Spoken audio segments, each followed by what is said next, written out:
درود عشق. زهرا احمدوند هستم، روانشناس هیپنوتراپیست. برای انجام یک مدیتیشن صحیح و اصولی باید چند نکته رو رعایت کرد. اولین نکته داشتن توجه و تمرکز و کنترل ذهنه. وقتی که شما در حالتی راحت یا نشسته یا دراز کشیده قرار میگیرید و چشماتون رو میبندید، یک دفعه میبینید که افکار مزاحم، نشخوار فکری، اتفاقات گذشته و مقاومت‌های ذهنی سراغ شما میاد.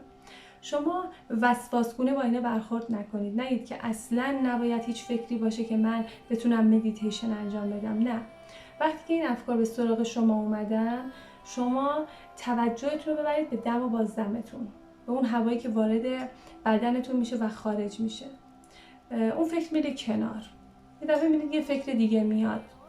توجهتون رو ببرید به ضربان قلبتون. اولش خب شما خیلی سخت‌تر میتونید ذهنتون رو کنترل کنید، ولی با این تمرینات میتونید قدرتمندتر بشید و توجه تمرکزتون رو به مدیتیشن ببرید و نذارید افکار مزاحم جلوی کار شما رو بگیره. تمرین کنید و متوجه میشید که چقدر قدرتمند میشید توی این زمینه. نکته بعدی درست نفس کشیدنه. 5 ثانیه دم، 3 ثانیه حبس، 5 ثانیه بازدم. به تعداد 10 الی 15 بار اینو انجام بدید و متوجه بشید انرژی درونی شما تغییر کرده. این تغییر به خاطر هماهنگی ذهن و قلبه. وقتی که ذهن و قلب با هم دیگه هماهنگ میشن و در حالت تعادل قرار میگیرن، ذهن یه جورایی فریب میخوره، فکر میکنه شما تو حالت خواب قرار دارید و به عضلات شما دستور میده که ریلکس باشن، عضلات شما شل باشن مثل حالت خواب و توجه و تمرکزتون از محیط برداشته بشه. نکته بعدی تلقیناته. شما باید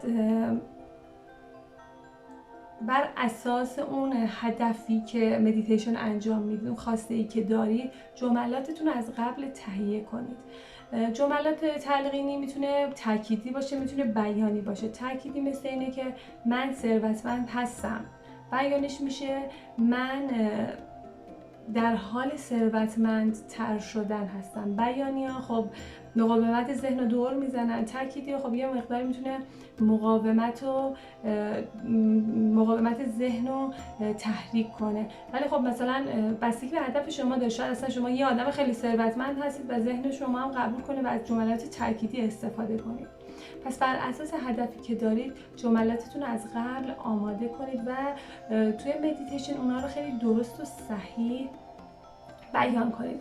قبل از گفتن جملاتتون باید توی اون زمینه شکرگزاریتون انجام بدید و بعد تلقیناتتون رو بگید. نکته بعدی هم اینه که شما باید تصویرسازی و تخیل خیلی خوبی داشته باشید. خیلی توی این زمینه ضعیف هستن. یه تمرین هستش که شما یه جسم، یه شی، یه وسیله، یه آدم یا اصلا یه عکس رو جلوی خودتون قرار بدید. مثلا به اون عکس نگاه کنید، تمام جزئیاتش رو به خاطر بسپارید، چشماتون رو ببندید و با چشم بسته اون عکس رو ببینید، جزئیاتش رو به خاطر بیارید. چندین بار این کار رو انجام بدید و میبینید که توی تصویرسازی خیلی میتونید موفق تر باشید. و یه نکته هم هست که شما وقتی که مدیتیشن رو شروع میکنید، خب مقاومت ذهنی میاد سراغتون، کلافه میشید، هی توجه تمرکزتون میاد، شاید اصلا چندین بار این کار انجام بدید و نشه. مقاومت کنید، نذارید ذهن شما رو شکست بده. خیلی تکرار کنید، انقدر تکرار کنید که این مدیتیشن، این پروسه رو که من چند دقیقه است دارم برای شما توضیح میدم، توی چند ثانیه، توی 5 ثانیه، 6 ثانیه انجامش بدید و وارد یه خلسه هیپنوتیزمی خوب بشید و آماده بشید که اونجا تلقیناتتون رو بگید و خلق خواسته کنید.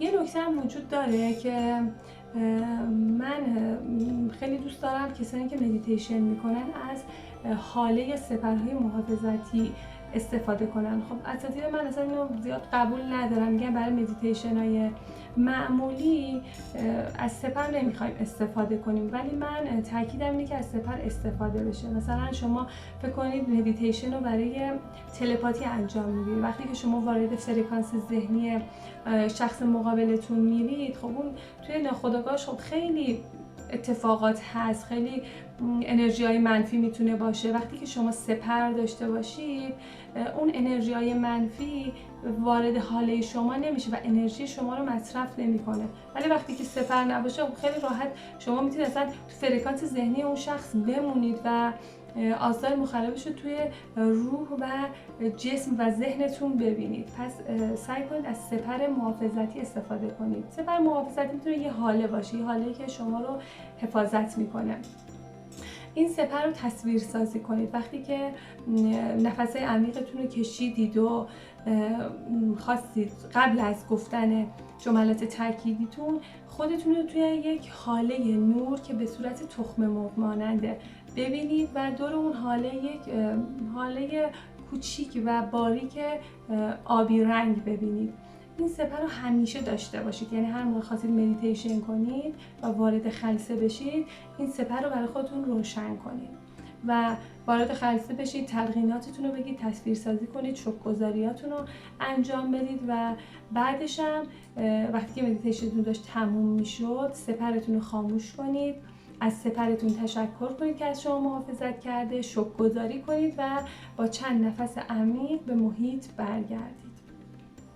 و یادتون باشه قبل از مدیتیشن خسته نباشید، یعنی از سر کار نیومده باشید مدیتیشن کنید. مدیتیشن باید خیلی سر حال باشید، قبلش قهوه و چای و اینا کافئین مصرف نکرده باشید که حواس پنجگانه شما رو خیلی زیاد کرده باشه، نتونید حواس رو به درون ببرید.